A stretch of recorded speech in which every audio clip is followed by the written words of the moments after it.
Sue from the Villages, Florida, has a question about a dripping noise. Yeah, they're selling a house they lived in for about 4 years, but suddenly she has this worry, and it happened in the shower. Run! Sue, I don't know. Sue wrote, about a week ago after a shower, I noticed a drip sound. It slowed and went away after about 20 minutes. Of course, I freaked out, she writes, thinking that, I've got a leak in the wall. But my husband thought, no, it's just the pipes.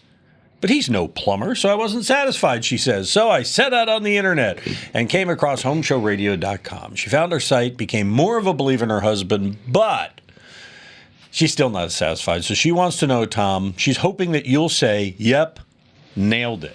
What say you? Nailed it. What are you doing with my hammer? Tom would never use this hammer. I pulled it out of your pocket. Thank you. And you just thought I was happy to be here. All right. Okay. So you got a May question? West. So seriously, what causes this dripping No, it's a sound? ticking noise. It's very rhythmical. Tick, tick, tick, tick, tick. Yeah. You swear it's a drip. You swear it's a drip.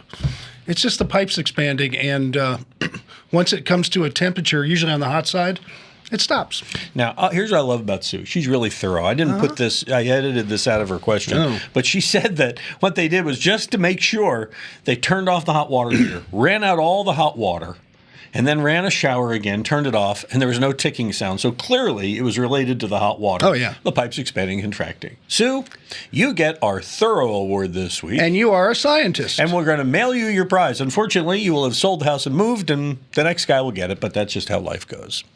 We're sending you a hammer, a rusty hammer. That's it. All right. You got a question? Go ahead and send it to us at HomeShowRadio.com. Use the Ask Tom form. We'll answer it just like that one, but maybe probably without a prop.